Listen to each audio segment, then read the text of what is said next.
Tiens, voilà la vieille qui passe là-bas. Tiens, voilà la vieille qui sort du grand bois. Ah, quelle merveille, la vieille, la vieille. Ah, quelle merveille, cette vieille-là. La vieille farouche qu'on monte les Tranche de pas. vie. Elle remue Petit la bouche voyage et à parle travers nos bas. existences. Elle dit des merveilles, la vieille, la vieille. Elle dit des merveilles, cette vieille-là. Elle dit je suis riche et je vais au bois. L'argent je m'en fiche, je le donne au roi. Il prend ton oseille, ma vieille, ma vieille. Il prend mon oseille, mais je vais au bois. Auditeurs de Tranche de vie, vous vous souvenez peut-être, pour ceux d'entre vous qui sont des fidèles de l'émission, que nous avons rencontré des gens qui ont passé leur vie dans des endroits étranges ou qui ont mené une vie vagabonde. Mais la personne que nous allons rencontrer aujourd'hui n'a guère quitté le Périgord et pourtant sa vie a été extrêmement riche. MJ, bonjour. Merci de répondre à nos questions, de nous parler un petit peu de ce que vous avez fait dans votre vie. Est-ce que vous êtes natif du Périgord ? Oui, je suis né à Thiviers et il est vraisemblable que je vais mourir à Thiviers. Et je suis peut-être natif du Périgord, je suis resté dans le Périgord. Bon, j'ai voyagé, j'ai tourné, mais c'est là où j'ai habité. Et pourtant, je me sens citoyenne du monde. J'ai à la fois mes racines ici et ma tête un peu dans l'univers.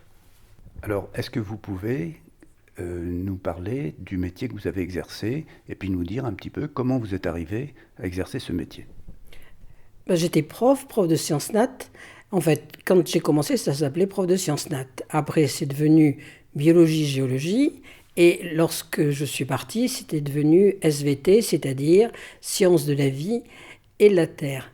Bon, ces appellations, ça peut paraître superflu, mais c'est vrai aussi que dans la philosophie de cet enseignement, ça avait changé quand même pas mal de choses. Comment j'ai été prof un peu par hasard. J'avais fait sciences ex, puisqu'à l'époque, le bac se passait en deux parties. Une première partie, bac général. Et deuxième partie, c'était une spécialité. J'avais fait donc spécialité physique, chimie, sciences nat, sciences expérimentales. Et j'ai eu un prof de sciences nat qui m'a, qui m'a passionné, qui m'a donné le goût de cette discipline. Et j'ai continué en sciences nat. Et puis après, qu'est-ce que je pouvais faire ? J'ai fait prof. Voilà, tout simplement. J'ai travaillé à Nontron et puis après j'ai été nommée à Thiviers et j'y suis restée. Alors, vous avez fait vos études supérieures à Bordeaux. Oui, c'est ça. Et vous avez été amené donc aux sciences naturelles, à la biologie, donc ce qu'on appelle aujourd'hui sciences de la vie et de la terre, par l'influence quand même d'un enseignant qui a été déterminante dans votre orientation. Absolument, je me souviens, elle s'appelait Madame Marchive. C'était une femme qui était passionnante et vraiment, je crois que c'est à cause d'elle ou grâce à elle. Je peux dire même grâce à elle parce que vraiment j'ai une vie très riche, vraiment ce que j'ai fait, je l'ai aimé passionnément et je crois que c'est elle qui m'en a donné le goût. Qu'est-ce qui, dans la biologie, vous attirait particulièrement ? La biologie, c'est une science, bon, c'est la science du vivant. Et quand j'ai commencé, la biologie a commencé son essor. On commençait à parler des chromosomes, on commençait à parler du karyotype, etc. Et tout au long de 40 ans de carrière, je dois dire que c'est une discipline qui a évolué de façon extraordinaire. Je ne sais pas s'il y a une autre discipline qui a autant évolué, ainsi d'ailleurs que la géologie, parce que notamment avec les plaques tectoniques, etc., la géophysique, il y a eu des découvertes qui ont été remarquables, ce qui fait que j'ai été obligée d'étudier un peu toute ma vie, et ça a été passionnant. Alors, toute votre vie, vous avez été obligé, votre vie active, vous avez été obligé de suivre le mouvement de la biologie. Et est-ce que vous avez, malgré tout, eu le temps de vous intéresser à d'autres problèmes autour de vous, soit dans le cadre de votre enseignement, soit dans le cadre de vos autres activités? J'ai l'impression que j'ai un peu papillonné, vous savez, je me suis intéressée à pas mal de choses, mais les rapports que j'ai eus avec mes élèves étaient tellement prenants parce que là aussi, la biologie a évolué, mais les rapports avec les élèves ont totalement changé. Au début, enfin, et moi aussi d'ailleurs, c'est peut-être ma vision des élèves qui fait que je les ai vus changer, j'étais peut-être plus attentive, je ne sais pas, mais au début c'était transmettre un savoir, et petit à petit, en fait, ça a été partager la découverte, partager le savoir, et c'est allé bien au-delà, parce qu'ensuite, les élèves venaient me voir, me raconter ce qu'ils faisaient. Bon, j'ai participé à des voyages avec eux, que ce soit, j'ai organisé des voyages au niveau géologique, on a vu des laboratoires, on est allé, bon, et ça a été très très prenant. Je dois dire que pendant que je travaillais, j'avais assez peu de temps pour le consacrer à d'autres activités. C'était peut-être des activités en dehors de mes cours, en plus de mes cours, mais c'était quand même très prenant. Mais bien sûr, vous avez eu une vie familiale, personnelle, Oui. mais je dois dire, et on viendra, on en parlera bien sûr, mais je dois dire, je vais ouvrir une parenthèse personnelle en disant que il y a quelques minutes encore, il y a un petit moment, nous sommes allés déjeuner au restaurant ensemble, et nous avons rencontré, comme ça, deux anciens élèves, qui vous ont salué d'une manière tout à fait civile, en se rappelant à votre bon souvenir. Donc c'est très important et très spectaculaire, je dirais, de voir comme ça que vous avez parsemé autour de vous des souvenirs et qu'il vous arrive de rencontrer assez souvent de vos anciens élèves. Vous m'en avez cité d'autres qui sont encore dans la région. Votre vie familiale, est-ce que vous avez pu la mener facilement de front avec votre vie professionnelle? Oui, parce que bon, je dois dire que j'ai eu un époux qui a été très compréhensif. Lui, il était dans l'administration et en fait, en l'épousant, je crois que j'ai épousé toute l'éducation nationale puisqu'il était maître auxiliaire. Il a d'abord été surveillant d'externat. Il a été maître auxiliaire. Après, il a été CPE. Après, il a été censeur, puis chef d'établissement. Et chaque fois qu'il a évolué, il aurait fallu changer de poste. Or, en sciences nat, il y a très peu de postes et on serait allé, Dieu sait où, pour être ensemble.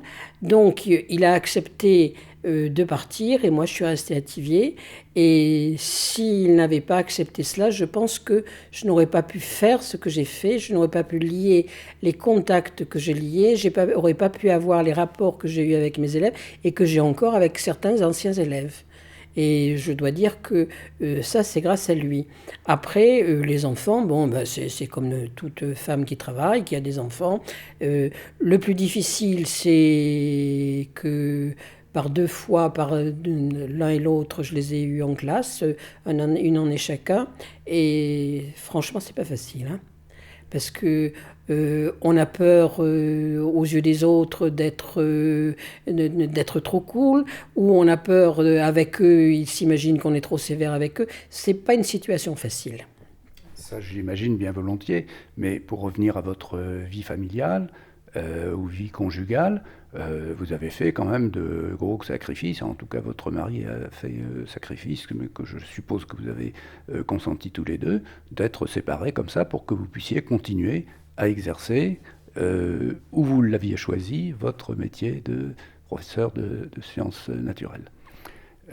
Vous nous avez parlé des relations avec les élèves et du comportement des élèves qui avait changé. Ça, vous l'avez noté au cours de votre carrière, ce changement ? Oui, il y a eu une plus grande liberté de parole, c'est vrai. Mais bon, on s'organise avec. J'avais créé enfin, des moments de libre expression, c'est un peu pompeux, mais en fait, je laissais ma classe ouverte pendant les récréations et ils adoraient venir discuter. Et bon, ils me racontaient ce qu'ils faisaient, ils me racontaient, ils m'ont même mimé des sketchs. Bon, euh, et c'était beaucoup plus facile après pour leur dire, bon, moi je vous ai écouté, maintenant c'est vous qui m'écoutez, en étant tout aussi attentif que moi je l'ai été par rapport à vos propos. Et ils savaient que s'il y avait un problème, ils pouvaient venir me trouver. Et disons que cette liberté de parole, de leur part, m'a permis aussi d'avoir des exigences vis-à-vis d'eux. Alors, ces relations presque intimes, très proches finalement, et de confiance, est-ce que vous pensez qu'elles ont disparu ou que c'est quelque chose qui a beaucoup diminué dans les relations qu'on trouve entre les enseignants et leurs élèves dans les classes aujourd'hui? Ça, je ne sais pas, je ne sais pas. Parce que, en fait, bon, pendant que je travaillais, il y avait des collègues qui n'étaient pas d'accord avec cette façon de faire, me l'ont même dit ouvertement. Bon, Qui souhaitaient des relations plus hiérarchiques. absolument, oui, absolument. Un prof est là pour distribuer le savoir, point barre. Et bon, c'est vrai qu'on est prof, mais on est aussi adulte. On fait partie du ministère de l'Éducation, et pour moi, l'éducation, c'est pas seulement une transmission de savoir, une transmission de connaissances, c'est aussi l'apprentissage de la vie. Et l'apprentissage de la vie, c'est pas seulement avaler des connaissances que l'on va vous donner et qu'il faut ingurgiter. Donc vous n'êtes pas contenté d'être un professeur de sciences de la vie ou de la terre, enfin de sciences naturelles, mais vous avez été quand même une sorte de tutrice morale à l'occasion des élèves qui sont passés entre vos mains. Mais même pendant les cours, parce que faire partager la joie de découvrir, c'est quelque chose d'extraordinaire. Vous savez, bon, comment vous expliquer? Par exemple, il y a 15 microscopes. Bon, vous avez les élèves, ils sont par deux élèves pour un microscope, et ils s'imaginent tous avoir découvert l'Amérique. Et Madame, venez voir, Madame, venez voir, Madame, venez voir. Et il faut partager leur découverte. Quelquefois, il faut rectifier parce qu'ils ne regardent pas forcément ce que je voudrais qu'ils regardent. Mais Madame, venez voir. On en sort, on est lessivé, essoré. Mais alors, c'est le vrai bonheur, c'est le bonheur. Et eux aussi, ils aiment partager avec les autres, notamment avec les parents, ce qu'ils ont découvert à l'école, et quelquefois, ça ne marche pas. Comment...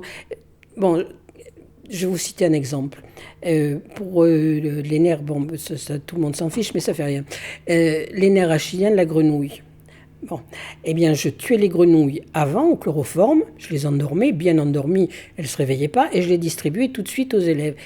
Et ils voyaient en même temps qu'ils allaient faire leur dissection, l'autonomie des organes, notamment le cœur qui battait encore. Et ils étaient tous émerveillés, on mettait le cœur dans du sérum physiologique, et pendant qu'ils faisaient la dissection, le cœur continuait à battre 20 minutes, une demi-heure quelquefois. Et ils ont voulu le partager. Ils l'ont partagé avec leurs parents. Et il y en a qui sont revenus bien déçus. Vous savez, madame, mes parents, ils n'ont pas voulu me croire quand je leur ai dit que le cœur détaché de l'animal. Et cette déception, le non-partage avec le monde des adultes, je me suis rendu compte que pour eux, c'était une frustration. Et c'est ce qui m'a poussé un petit peu à les écouter davantage. Donc vous considérez que l'empathie, c'est une qualité absolument indispensable, l'empathie pour les élèves, une qualité absolument indispensable d'un enseignant? Pour moi, oui, mais je crois que ça dépend des gens. Hein. Y a des gens qui ne veulent pas, alors c'est pas la peine qu'ils se forcent. Hein. Mais je n'étais pas toute seule à vivre ça. J'ai eu une autre collègue, c'était pareil. Il y a eu un prof de français qui faisait ça. je crois que la richesse vient de la diversité. Et bon, moi j'ai vécu mon métier comme je le sentais. Euh, que je pense qu'il y en a d'autres maintenant qui continuent à faire ça. Ma petite fille est à l'école, bon, elle est au CP, mais je me rends compte des rapports qu'elle a avec sa maîtresse qui sont absolument excellents.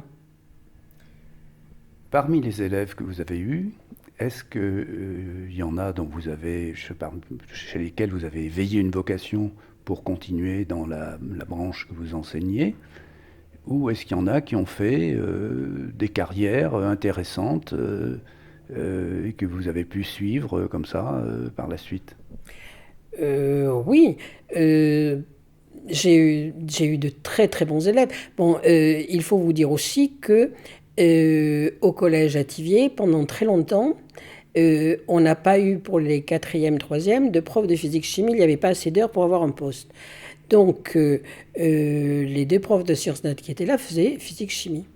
Et je dois dire que j'ai donc fait de l'interdisciplinarité avant l'heure.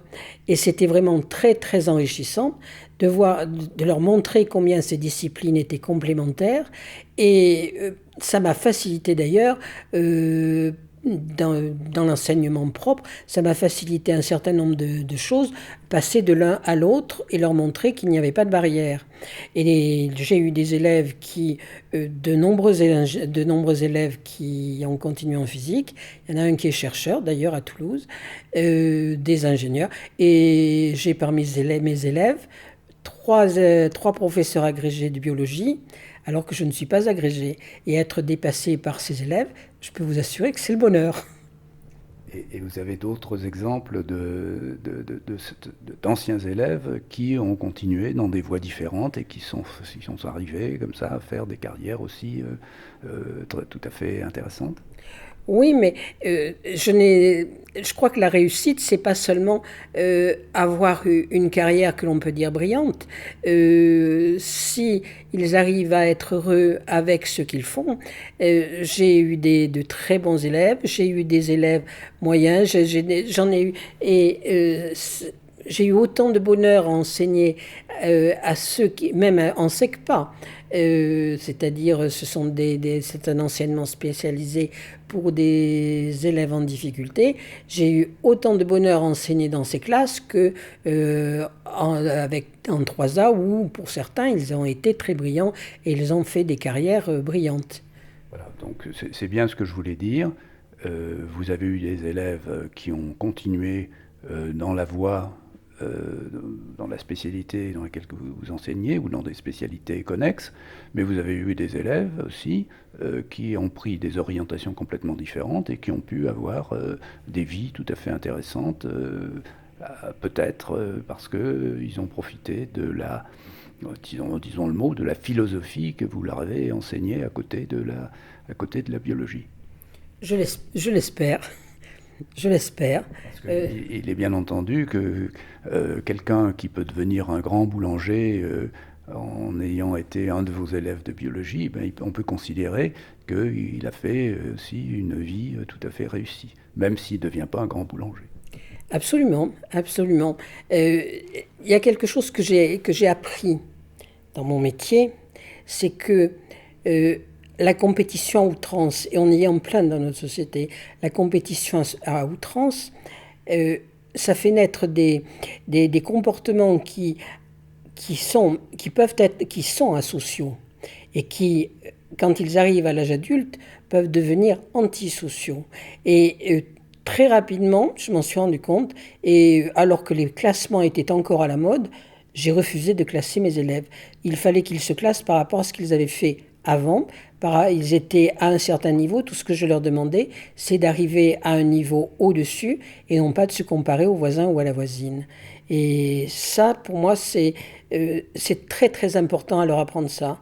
Leur apprendre que s'ils ont 0,1 devoir, c'est pas eux qui sont nuls, mais c'est le devoir qu'ils ont raté, c'est tout. Vous êtes contre la notation ?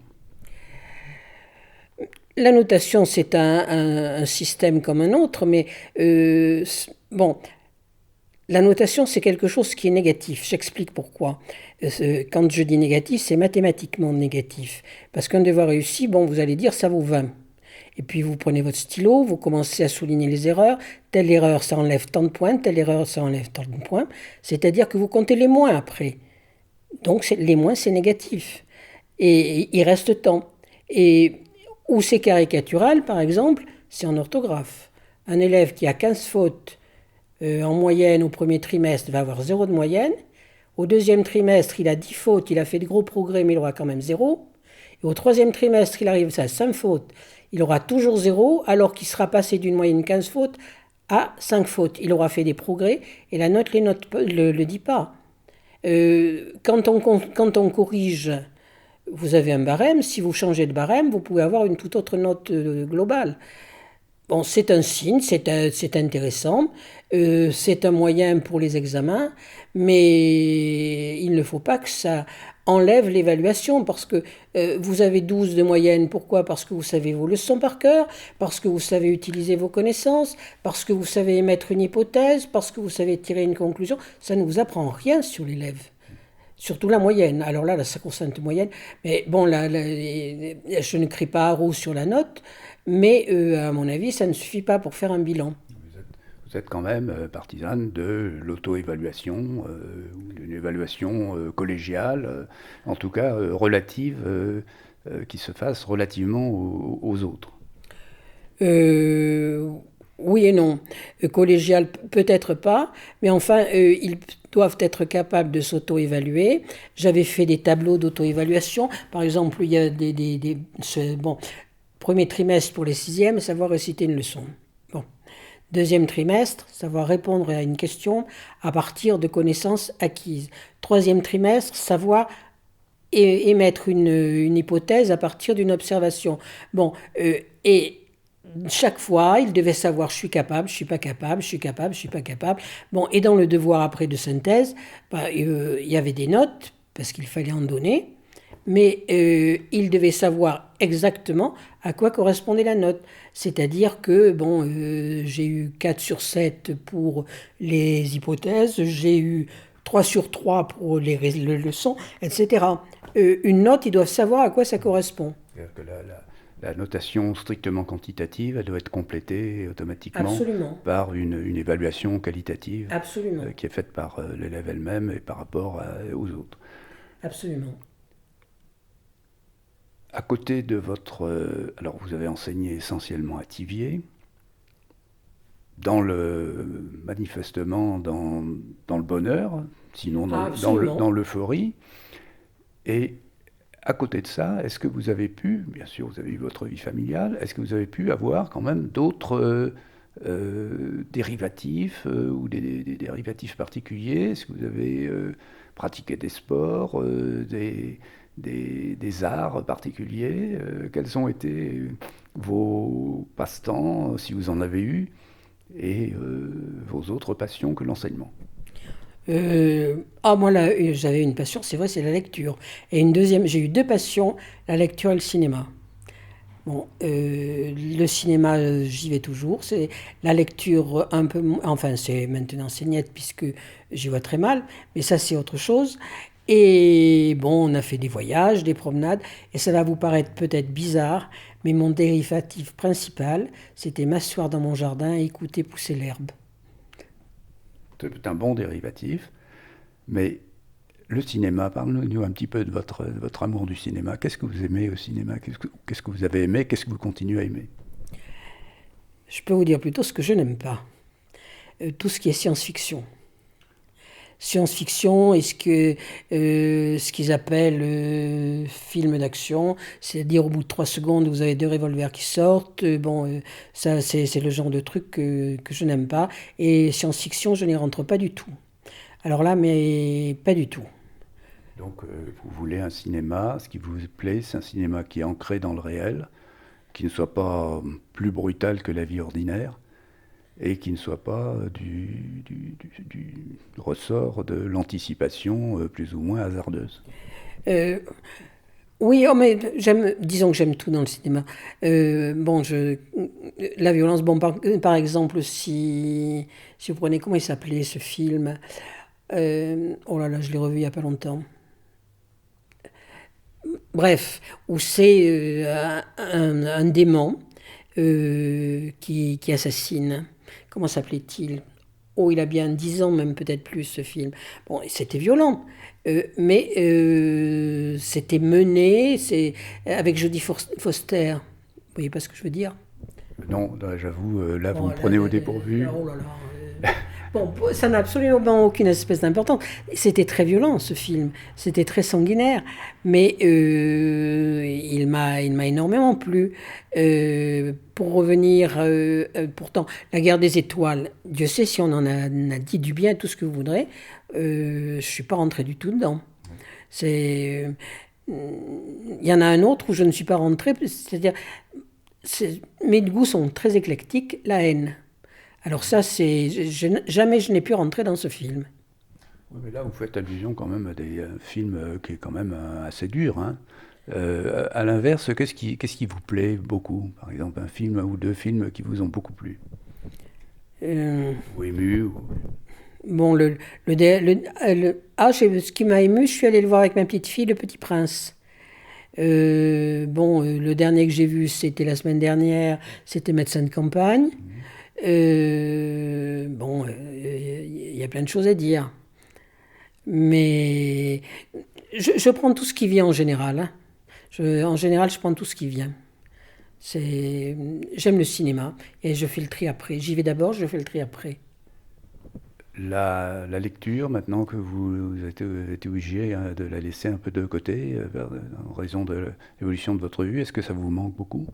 Ah oui, oui, oui, ce qui me manque, et tous les gens qui aiment lire me comprendront, le contact avec le papier, l'odeur du livre, de l'encre, ça c'est quelque chose qui ne se remplace pas. Il y a le contenu et le contenant. Et je n'ai plus ce rapport avec le contenant. Le soir, être dans mes coussins au lit avec un livre, je l'ai plus, j'ai plus ça.